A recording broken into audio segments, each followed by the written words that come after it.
Hello दोस्तों, good morning आप सभी को। आप सब कैसे हो दोस्तों? 11 जनवरी 2025 की करंट अफेयर्स लेकर उपस्थित हूं और रेल माता स्टडी पॉइंट में आप सभी का हार्दिक स्वागत है।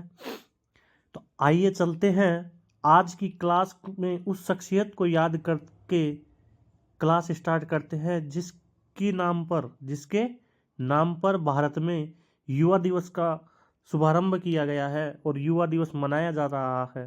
ठीक है ना? तो वो ऐसी शख्सियत कौन है?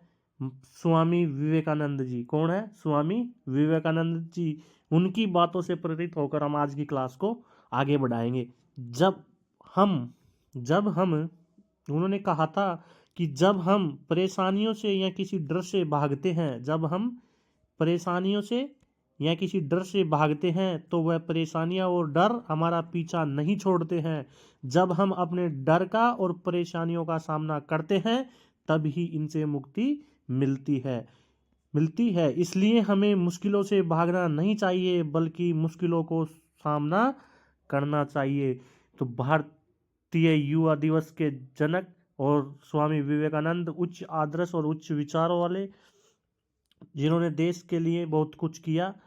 उन्होंने कहा कि जब हम परेशानियों या किसी डर से भागते हैं तो वो हमारा पीछा नहीं छोड़ते हैं और हम जब उनका मुकाबला करते हैं तब ही उनसे मुक्ति मिलती है। तो इसलिए दोस्तों, डटकर किसी भी परेशानी से मुकाबला करते रहिए, किसी परेशानी से भागना नहीं है। तो अब चलते हैं अपनी क्लास की तरफ। ठीक है दोस्तों, तो आइए पहला क्वेश्चन करते हैं क्लास का। पहला प्रश्न है कि पीएम मोदी ने फ्रांस में होने वाले एआई एक्शन समिट में हिस्सा लेंगे। प्रधानमंत्री नरेंद्र मोदी अगले महीने फ्रांस में होने वाले artificial intelligence AI action summit में हिस्सा लेंगे। ठीक है ना? तो AI artificial intelligence action summit होगा, वो कहाँ होगा? फ्रांस में होगा। फ्रांस के राष्ट्रपति कौन है? इमैनुअल मैक्रोन है। ठीक है ना? और ये कौन है? अपने मोदी जी है। आगे चलते हैं। फ्रांस 10 से 11 फरवरी को एआई शिखर सम्मेलन का मेजबानी करेगा। ठीक है ना? आर्टिफिशियल इंटेलिजेंस शिखर सम्मेलन कहाँ होगा? फ्रांस में होगा। राष्ट्रपति मैक्रोन ने राजदूतों के 30वें सम्मेलन को संबोधित करते हुए एआई शिखर सम्मेलन की मेजबानी करने की घोषणा की है। समिट में अमेरिका, चीन, भारत जैसे देशों के साथ साथ खाड़ी देश भी शामिल होंगे। इसमें अमेरिका, चीन और भारत जैसे देशों के साथ साथ खाड़ी देश शामिल होंगे जिनका एआई टेक्नोलॉजी डेवलपमेंट और रेगुलेशन में महत्वपूर्ण भूमिका है। ठीक है दोस्तों, कहाँ हो रहे हैं? फ्रांस में हो रहे हैं एआई समिट शिखर सम्मेलन।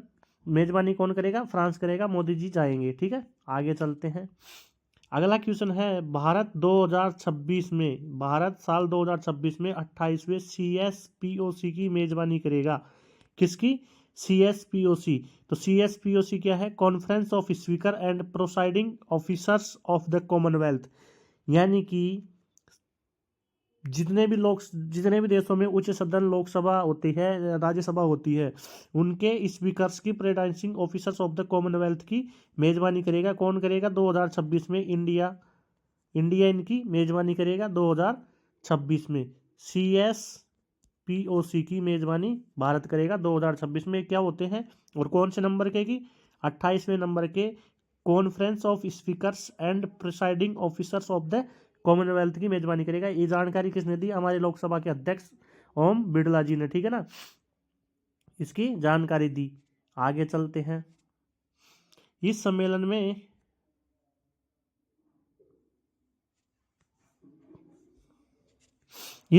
में आर्टिफिशियल इंटेलिजेंस, एआई और सोशल मीडिया के उचित उपयोग पर प्रमुख जोर होगा। CSPOC इसके सदस्य देशों के लिए बेस्ट प्रैक्टिसेस का आदान प्रदान करने के लिए एक मंच प्रदान करता है। इन कटिंग एज टेक्नोलॉजी का इस्तेमाल संसद में किया गया। और वो क्यों किया गया? संसद के सदस्यों के लिए रीजनल लैंग्वेज में ट्रांसलेशन उपलब्ध कराने और पार्लियामेंट्री पेपर्स को विभिन्न भाषाओं में उपलब्ध कराने के लिए किया गया। पिछले साल लोकसभा ने सांसदों के लिए संसदीय कार्रवाई की पहुंच को बढ़ाने के लिए आर्टिफिशियली इंटेलिजेंट एआई और मशीन लर्निंग ML टेक्नोलॉजी को अडॉप्ट किया। पिछले साल ही आर्टिफिशियल इंटेलिजेंस, मशीन और लर्निंग टेक्नोलॉजी को अडॉप्ट किया गया और क्यों किया गया? उनकी लैंग्वेज में, रीजनल लैंग्वेज में ट्रांसलेशन उपलब्ध कराने के लिए किया गया। और क्या है ये कॉन्फ्रेंस? 28वीं नंबर की कॉन्फ्रेंस है।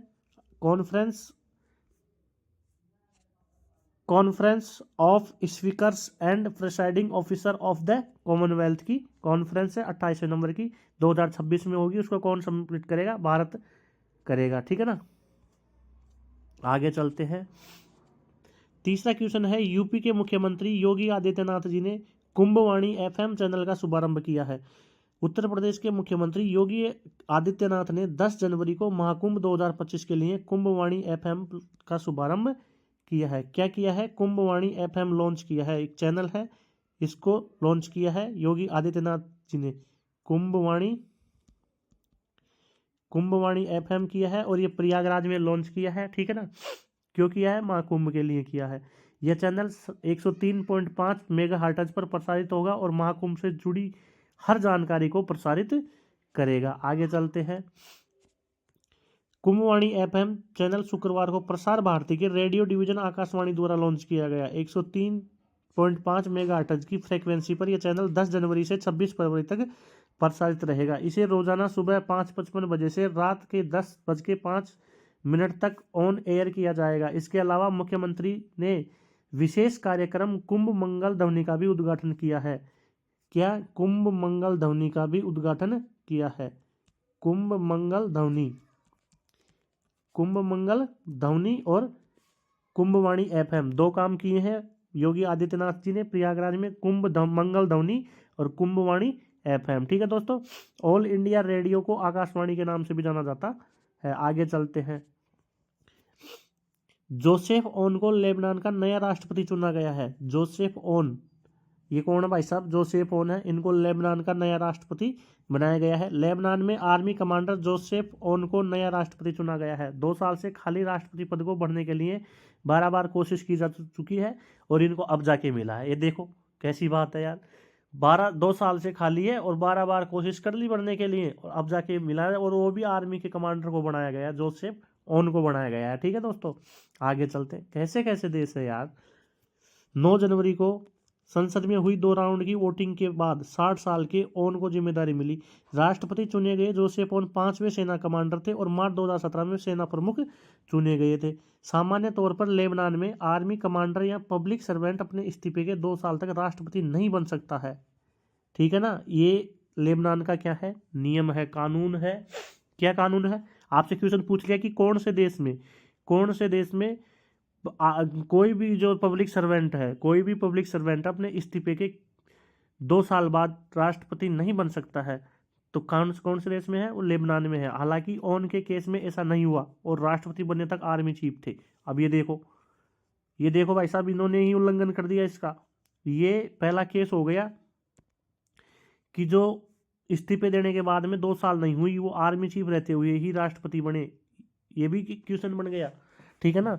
तो इसको याद रखना। जो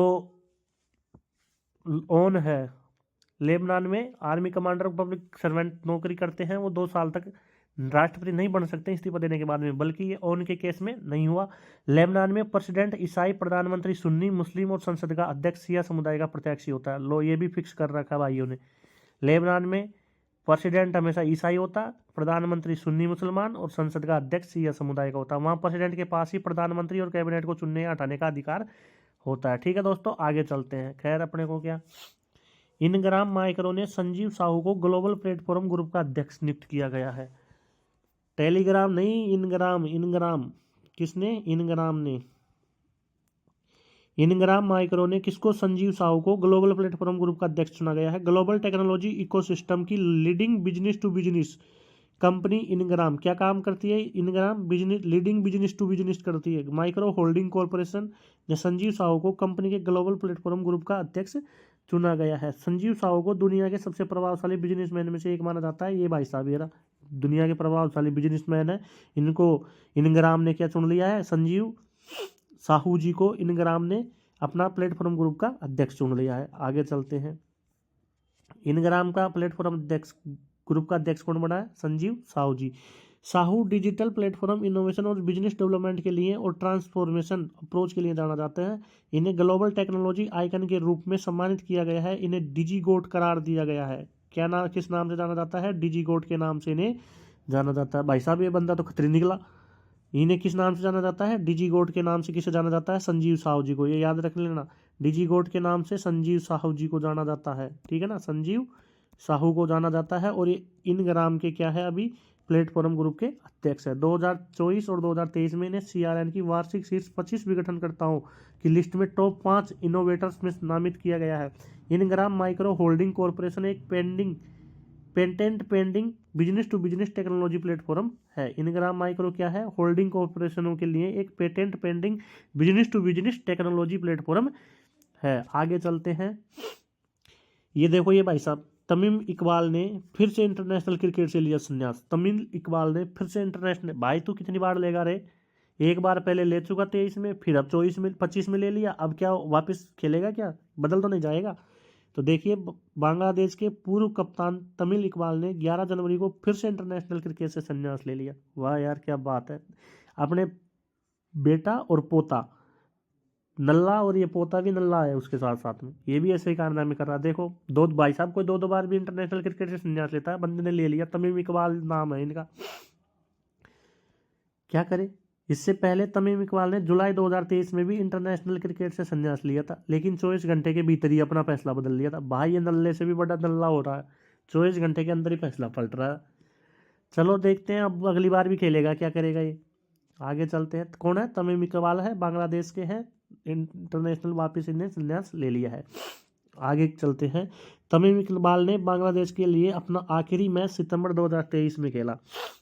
उन्होंने फरवरी 2007 में जिम्बाब्वे के खिलाफ वनडे मैच में इंटरनेशनल करियर का आगाज किया था और तमीम इकबाल ने 70 टेस्ट मैचों में इतने औसत से 31 शतक लगाया था। ठीक है दोस्तों, आगे चलते हैं। औसत से अपने को क्या काम है? तमीम इकबाल याद रखना, बांग्लादेश का खिलाड़ी है और दूसरी बार संन्यास ले लिया। एक ही क्रिकेट कैरियर में 2 बार संन्यास ले लिया, ठीक है ना, और वो भी अंतर्राष्ट्रीय से। आगे चलते हैं। अमेरिका, भाई ये क्या चाहता है? और जापान ने रूस के खिलाफ नए प्रतिबंध लगा दिए। अमेरिका ने तो लगाए, जापान ने और लगाए। किसके खिलाफ? रूस के खिलाफ।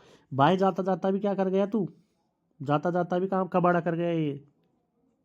कब जा रहा है? 20 जनवरी को जा रहा है ये। 20 जनवरी को ये चला जाएगा। कौन आ जाएगा इनकी जगह? भूरिया आ जाएगा अपना। कौन आ जाएगा? भूरिया, ट्रंप। अमेरिका और जापान ने 10 जनवरी को रूस के खिलाफ यूक्रेन युद्ध की वजह से नए प्रतिबंध का ऐलान किया है। अमेरिका ने रूस की 200 से ज़्यादा कंपनियों को और 180 से ज़्यादा जहाज़ों पर बैन लगा दिया है। भाई 200 कंपनियों को बैन कर गया और 180 जहाज़ों को बैन कर गया अमेरिका। ये भाई जाता जाता भी तू रूस के खिलाफ षड्यंत्र कर गया। चलिए आगे चलते हैं। इसके अलावा अमेरिका ने, अरे भाई इसने तो 2 अपनी भारतीय कंपनियां स्काई हार्ट मैनेजमेंट सर्विस और एविजन मैनेजमेंट सर्विस पर भी बैन लगा दिया। अपनी 2 भारतीय कंपनियों पर भी बैन लगा दिया। और ये क्यों लगाया? इन भारतीय कंपनियों ने रूस से liquid natural gas LNG transport किया, जो अमेरिका प्रतिबंधों का उल्लंघन है। हाँ भाई, हम तो हमारी जनता के लिए, सुविधा के लिए कहीं से भी लिए, तुमको क्या मतलब इस बात से? लेकिन इन्होंने माना कि हमारी अमेरिका की जो प्रतिबंध लगा रखे हैं उनका उल्लंघन किया आपने। इसके लिए इन्होंने, भाई साहब ने 2 भारतीय कंपनी को भी क्या कर दिया? बैन कर गया। जाता जाता भी काम कर गया ये। स्काई हार्ट मैनेजमेंट सर्विस और एविएशन मैनेजमेंट सर्विसेज। वहीं जापान ने 11 व्यक्तियों और 29 संगठनों और रूस के 3 बैंकों पर प्रतिबंध लगाया है। ठीक है। अमेरिकी प्रतिबंधों की वजह से क्रूड ऑयल की कीमतें 3% तक बढ़ गई है और अंतर्राष्ट्रीय मार्केट में कच्चे तेल की कीमत $80 प्रति बैरल को पार कर गई है। भाई ये क्या कर गया रे तू? जाता जाता दुनिया में महंगा ही कर गया पेट्रोल डीजल के लिए, ठीक है, कच्चे तेल की कीमतों में। आगे चलते हैं।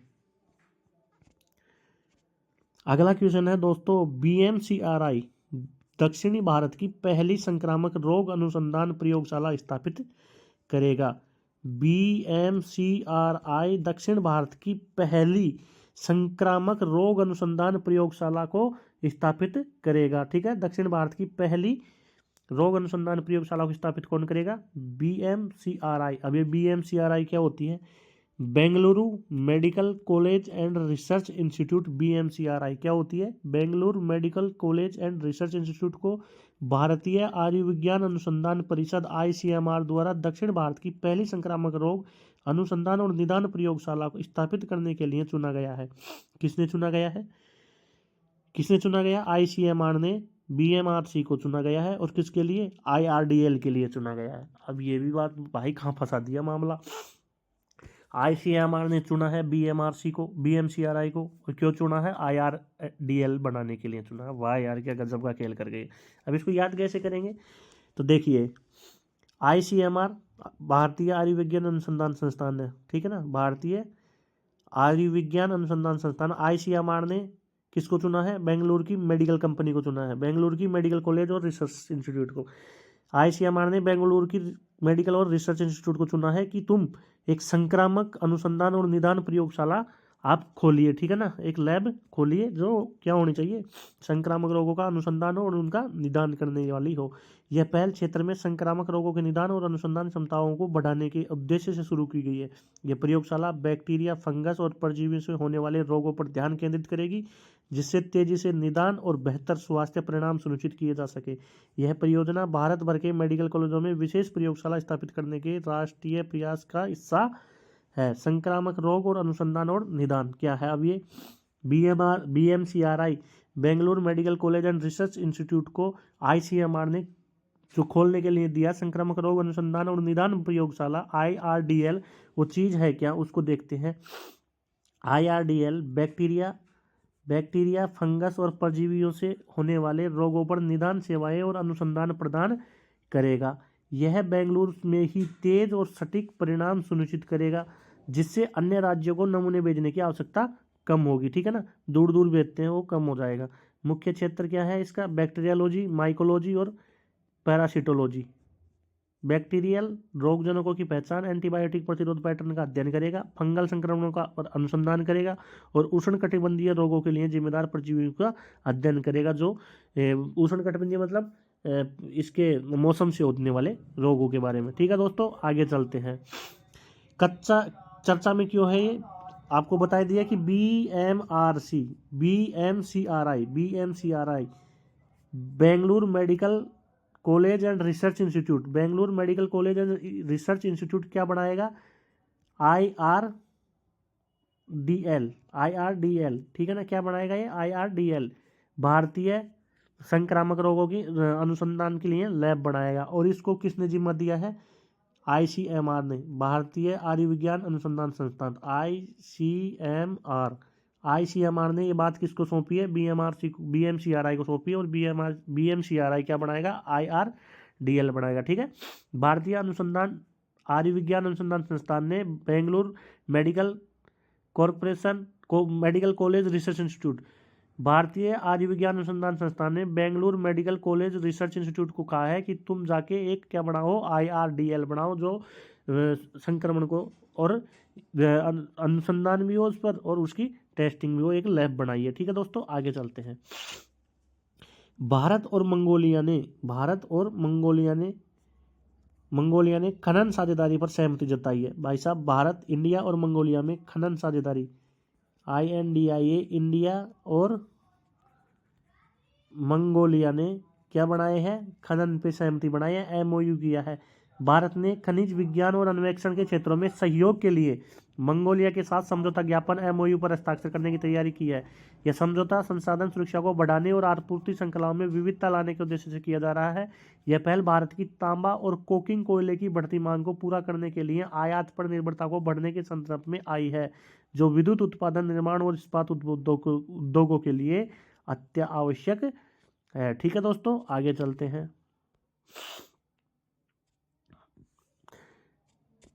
ये MOU किए हैं भारत और मंगोलिया ने। इंडिया और मंगोलिया ने किसके लिए किए हैं? इंडिया और मंगोलिया किसके लिए किए हैं? खादानों के लिए किए हैं। और खादानों के लिए क्या किए हैं? कि बिजली की आपूर्ति और तांबे की आपूर्ति के लिए, ठीक है दोस्तों।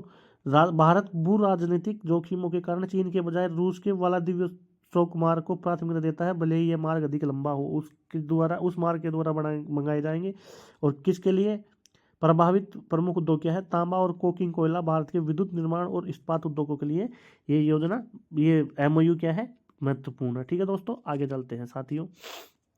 केंद्रीय मंत्री सोनेवाल, सर्बानंद सोनेवाल, कौन से मंत्री है ये रे सर्बानंद सोनेवाल जी, ये रे। और ये कौन से है, जहाज रानी मंत्री है। सर्बानंद सोनेवाल ने राष्ट्रीय नदी यातायात एवं नौवहन प्रणाली का अनावरण किया है। राष्ट्रीय नदी यातायात और नौवहन प्रणाली का अनावरण किसने किया है, सर्बानंद सोनेवाल जी ने किया है।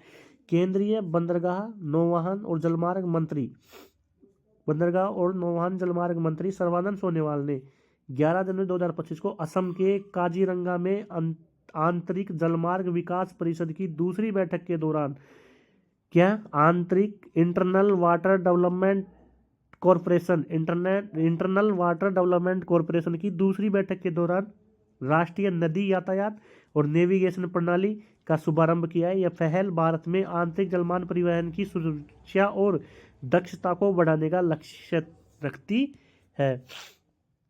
आपसे क्वेश्चन पूछेगा डायरेक्ट कि राष्ट्रीय नदी यातायात एवं नौवहन प्रणाली का अनावरण किसने किया है, केंद्रीय मंत्री सर्बानंद सोनेवाल ने। यह पूछ लेगा कि किस मंत्रालय के तहत आता है, केंद्रीय मतलब किस मंत्रालय के तहत आता है, तो केंद्रीय बंदरगाह और जलमार्ग मंत्रालय के तहत आता है। कहाँ किया है, आसाम के काजीरंगा में किया है। ठीक है, आसाम के काजीरंगा में किया। आपसे क्वेश्चन पूछेगा कि आंतरिक जलमार्ग विकास परिषद की बैठक कहाँ हुई है, हाल ही में आंतरिक जलमार्ग विकास परिषद की दूसरी बैठक कहाँ हुई है, आसाम के काजीरंगा में हुई है। ठीक है ना, आंतरिक जलमार्ग विकास परिषद की कौन सी बैठक हुई है, दूसरी बैठक हुई है, कहाँ हुई है, असम के काजीरंगा में हुई है। और वहाँ पे क्या बना है, राष्ट्रीय नदी यातायात और नेविगेशन प्रणाली, राष्ट्रीय नदी यातायात और नेविगेशन प्रणाली। ठीक है, सर्बानंद सोनेवाल जी ने इसका उद्घाटन किया है। मतलब केंद्रीय मंत्री सर्बानंद सोनेवाल ने राष्ट्रीय नदी यातायात और नेविगेशन प्रणाली का शुभारंभ किया है। ठीक है दोस्तों, 5 नदी, सामुद्रिक जलमार्ग किनारे रहने वाले तटीय समुदाय सामाजिक आर्थिक को सुधार करना होता है। राष्ट्रीय जलमार्ग 4 पर कनेक्टिविटी में सुधार के लिए एक फ्लोटिंग जेंटी स्थापित किए जाएंगे। और पेन्ना नदी NW के विकास के लिए व्यवहार्यता अध्ययन और विस्तृत परियोजना रिपोर्ट DPR तैयार की गई है। ठीक है, आंध्र प्रदेश में गोदावरी नदी पर नए फ्लोटिंग स्टील जेटी स्थापित किए जाएंगे।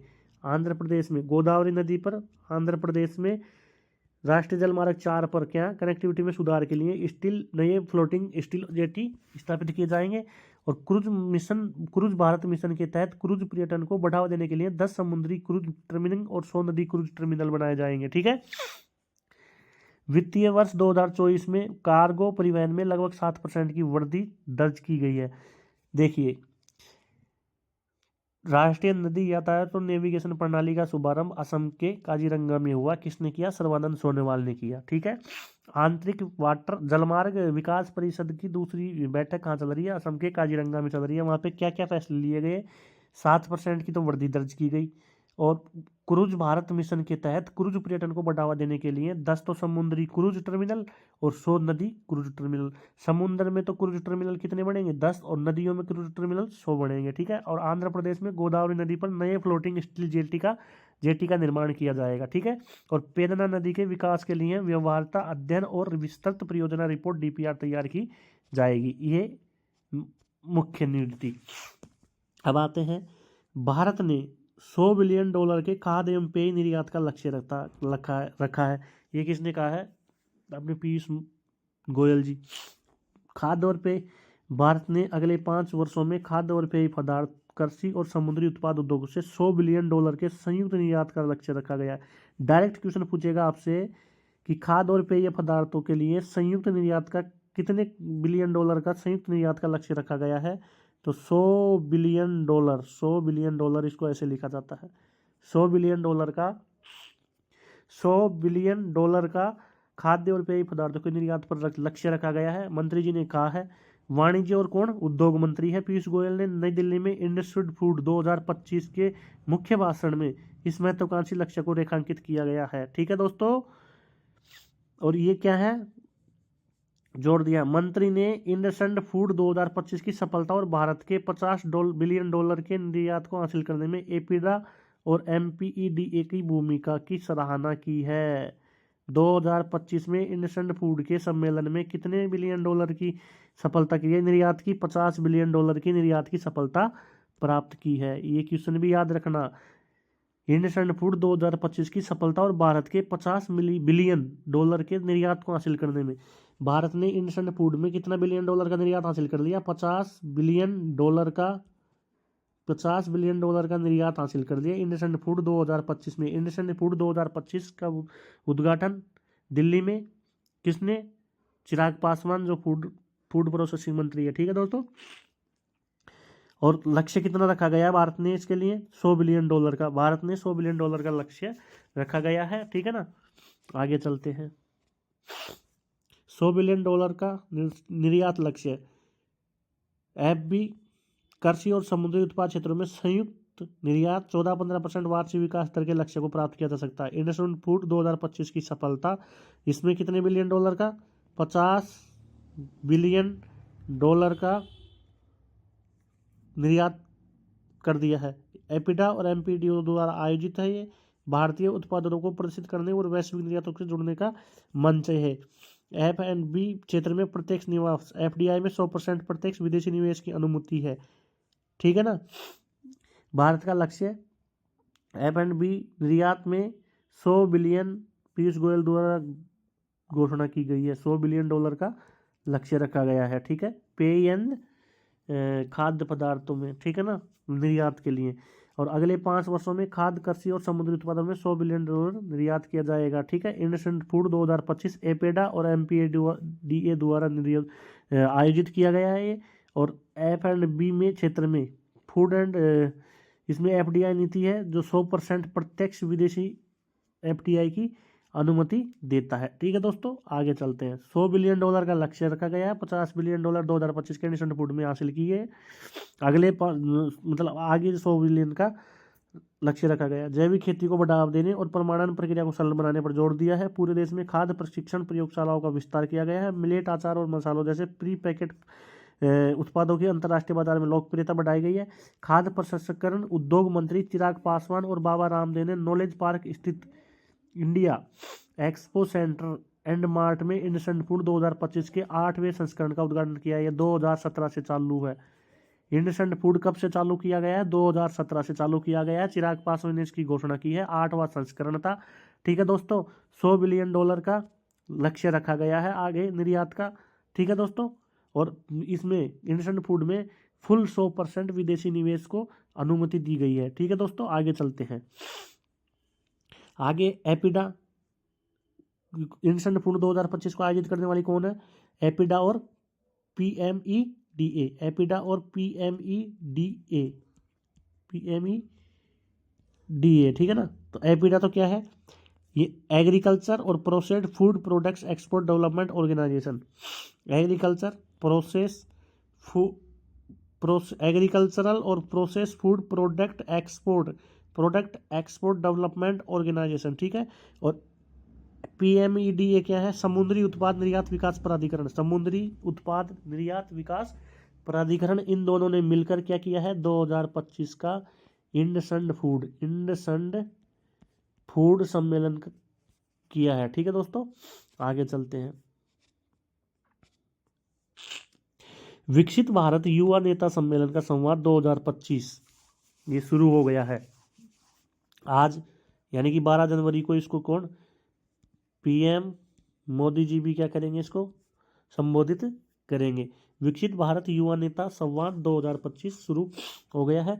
विकसित भारत यंग लीडर्स डायलॉग 2025 जो केंद्रीय युवा मामलों के विभाग द्वारा केंद्रीय मंत्री डॉक्टर मनसुख मंडाविया के नेतृत्व में आयोजित किया गया है। युवा मंत्री कौन है?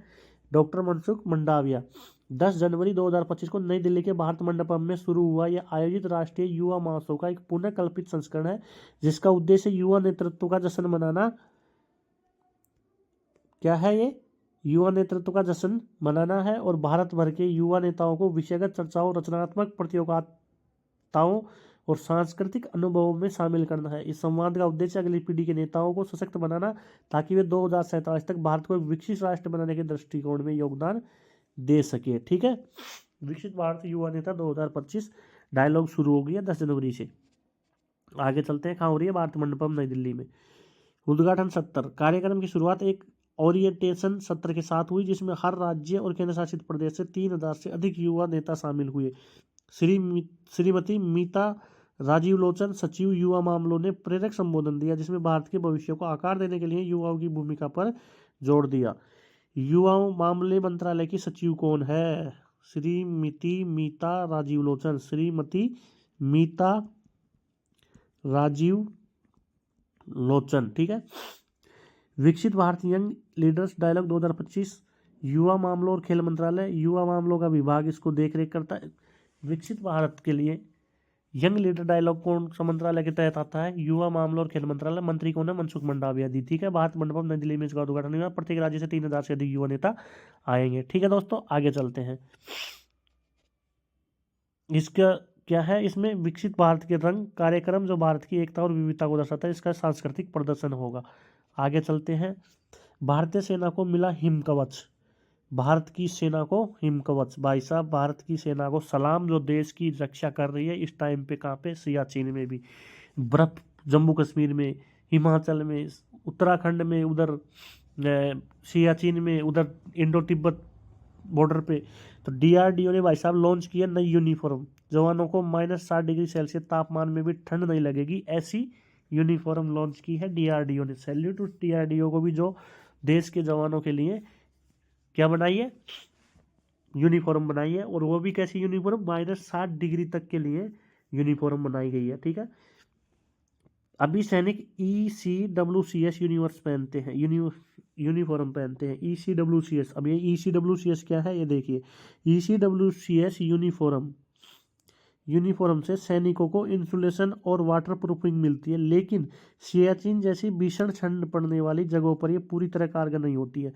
वहीं हिम कवच जो अब डीआरडीओ ने बनाया है और -60 डिग्री तक के लिए इसको बनाया गया है, ECWCS से काफ़ी अपडेटेड है, जिससे अब सैनिकों को ज़्यादा ठंडे मौसम में बॉर्डर की देखरेख करने में आसानी होगी। सैल्यूट भाई साहब देश के जवानों को जो इस भीषण ठंड में अपन सब बैठे हैं रजाई में आग के सामने, और ये देश के जवान हमारी हिफाजत कर रहे हैं, देश की रक्षा कर रहे हैं, देश की तत्परता के लिए खड़े हैं, ठीक है दोस्तों। तो डीआरडीओ ने इनके लिए क्या बनाई है? यूनिफॉर्म बनाई है। अभी प्रेजेंट में कौन सी पहनते हैं? ECWCS, ठीक है। आगे चलते हैं। रक्षा अनुसंधान और विकास संगठन डीआरडीओ ने सियाचिन और लद्दाख बॉर्डर पर भीषण ठंड में तैनात सैनिकों के लिए नई यूनिफॉर्म लॉन्च की है। इसे हिम कवच नाम दिया गया है। जो डीआरडीओ ने -60 डिग्री तक के लिए जो यूनिफॉर्म बनाई है उसको क्या नाम दिया है? हिम कवच। क्या नाम दिया है? हिम कवच, ठीक है दोस्तों। सभी टेस्टिंग पास कर ली है। हिम कवच 20 डिग्री से लेकर -60 डिग्री तक के तापमान पर काम करने के लिए डिजाइन किया गया है। अभी सैनिकों को कौन सी मिलती है? ECWCS मिलती है, ठीक है दोस्तों। इसमें क्या है?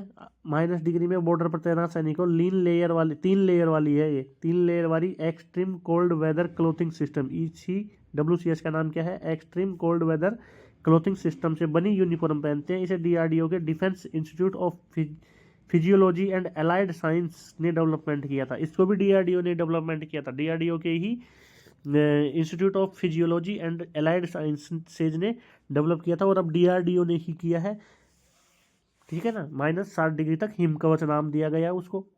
तो धन्यवाद डीआरडीओ को भी और सैल्यूट देश के जवानों को।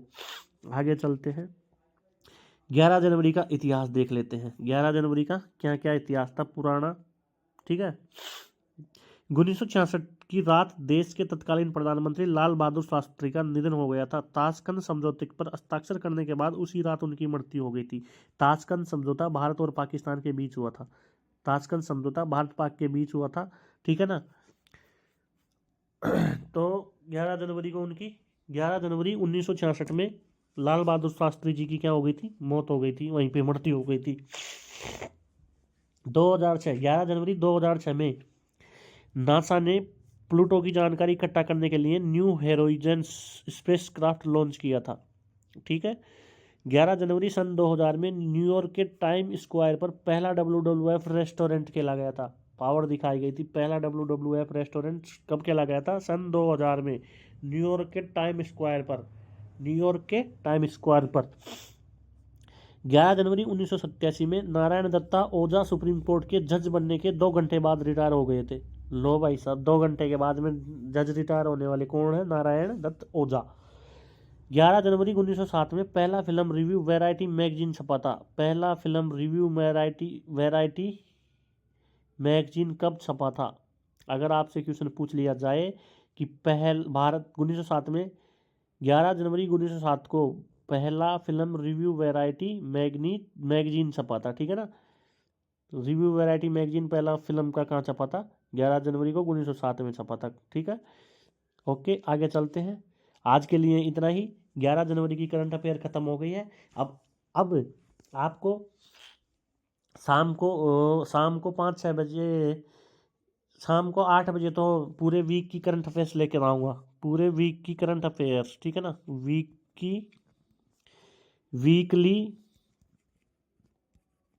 करंट 8 बजे, ठीक है ना, शाम को 8 बजे। और इस सप्ताह की जितनी भी जो गवर्नमेंट जॉब निकली है, गवर्नमेंट जॉब है ऑल ओवर इंडिया, उन सभी के बारे में आपसे डिस्कस करूंगा, ठीक है। एक वीडियो शॉर्ट करके डाल दूंगा मैं आपको।